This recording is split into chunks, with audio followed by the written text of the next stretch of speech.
Hello, Pompey High School. My name is John O'Leary, and I'm a finance leader at Duracell, coming to you kind of from the new norm in a COVID world, my attic, which has turned into a home office. I wanted to give you guys a little bit of perspective around corporate finance, and I'm going to go through some of the questions that were sent over to me in advance. First question is, how and why did I choose this career? I always had an interest in numbers when I was a kid, and I always enjoyed math classes, and I enjoyed solving math problems.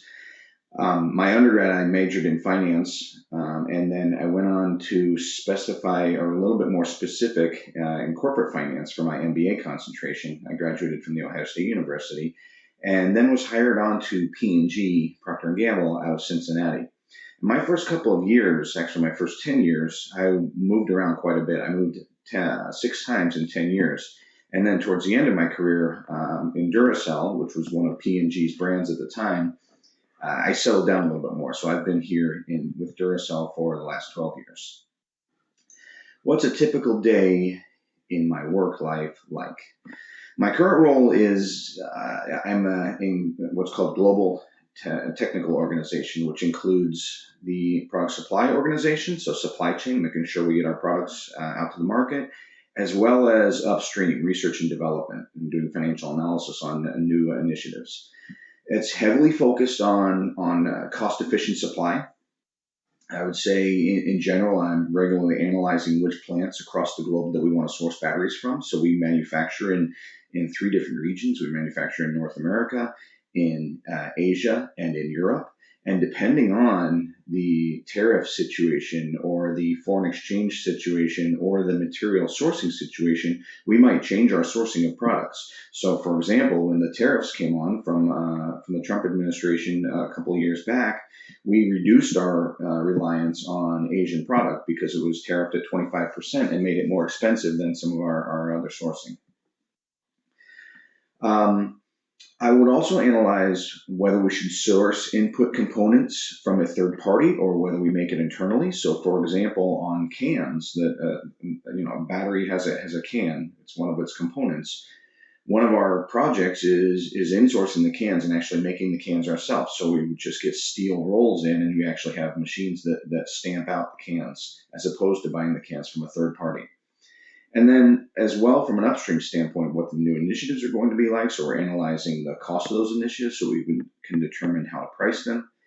And then finally, really on the more upstream items, what the market potential and the profit potential is for those items that are really further upstream, to really what's called size of the prize, and determining how much potential there is so that we determine or can evaluate how many resources we should be putting on those projects to try to bring them to market. Next question is, what are the most and least rewarding aspects of my job? I would say the most rewarding aspect is really finding new ways to save money for the company. So when you come with those ideas where you found $1 million savings project, or you've got an initiative that's going to deliver $10 million to the company, it can be a really powerful thing. And then from a least rewarding standpoint, sometimes I would say the hours can get pretty intense. So there might be situations at quarter end or when we're doing our strategy reviews that the time and stress is a little bit more heavy. Next question is, what are the working conditions like? Stress, travel, environment, relocation, hours. I would say there's no cookie cutter approach to this, or no cookie cutter answer. Depending on what role you're in, the conditions could be very different. So, for example, if you're focused on accounting, month-end close could be more intense. Quarter-end close is a little bit more intense. You might be spending a little bit more hours in the evening closing the books. If you have an initiative analysis role, it might be a little bit more of a crunch time when you're finalizing the project economics and you're about to present to senior leadership.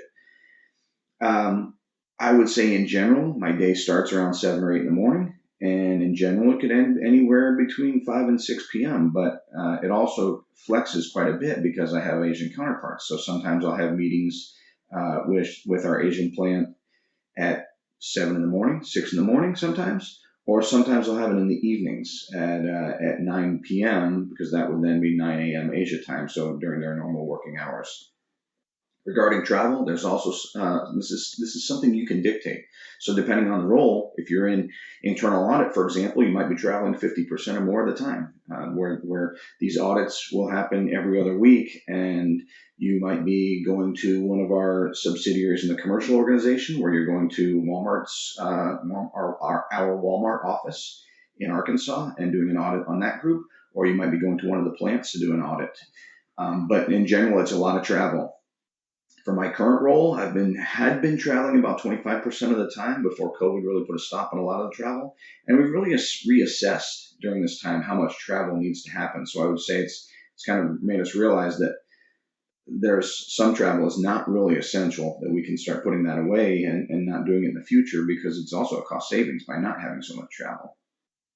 And I would say you can dictate as well what your interest in relocation or not is. I mentioned previously I moved a lot. That was early in my career with Procter Gamble. I expressed that I was flexible, and as the opportunities came up, I jumped on them. I said later in my career that I was interested in kind of settling down, and they were able to accommodate that. What education requirements, college degrees, licenses are needed, and any certain colleges that are specific. I would say generally all Duracell employees, or at least in finance, have a 4-year degree, but I wouldn't say the school makes a big difference. I say the big thing is the interview, your leadership skills, and your interest in the role is really what's going to get you the role. What are the most important skills and abilities required? To me, I'd say some of the most important skills are communication, both written and oral, organization, and leadership. There'll be many situations where you need to persuade a team to take a certain position or direction. And there'll be many situations where you might need to present, whether it's quarterly results, either to your team or to the larger organization. So you need to be comfortable speaking in front of people, and you need to be comfortable being able to express an opinion. What high school and college courses have you found to be most valuable? I would say, in general, all of the finance courses have always been very valuable for me. And it's funny because my kids will say, I'm never going to use accounting, blah, blah, blah, or I'm never going to use some of the more finance-heavy classes, but you do. It's funny. You realize that you use some of those, whether it's a nugget here or there that you learn in class, you realize that you'll actually use them later on in your career. Algebra. There are certain situations where I'm kind of doing algebra problems. The other thing I would say is my negotiation class was extremely helpful, where I was really having to think about the other side of a position where I was negotiating and trying to get into that person's head to think about how do I want to negotiate my next step. Finally, any words of advice? The advice I would give is related to preparation for interviews. So number one, make sure you do your homework. The last thing an interviewer wants is to waste their time with a candidate that hasn't really done their homework, and it makes it seem like they're not interested in the role.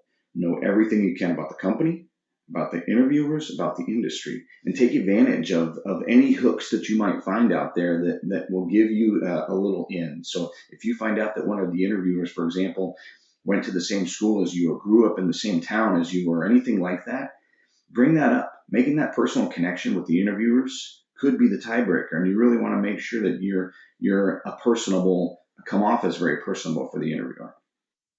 Number two, I would say, is ask questions. Back to that lack of interest or expressing interest. If you don't ask questions, you're not going to seem interested. The last thing I want to hear at the end of an interview is if an interviewee hasn't asked me any questions, and at the very end I say, do you have any questions? And they say no. It kind of makes me think, are they really interested in this role or not?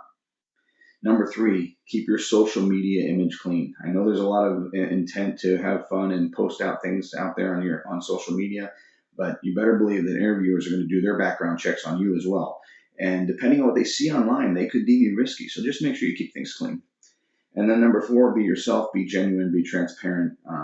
That's what's going to really make you shine, is if you guys are true to yourselves. Good luck to all of you as you move on in your future college and careers. Thanks.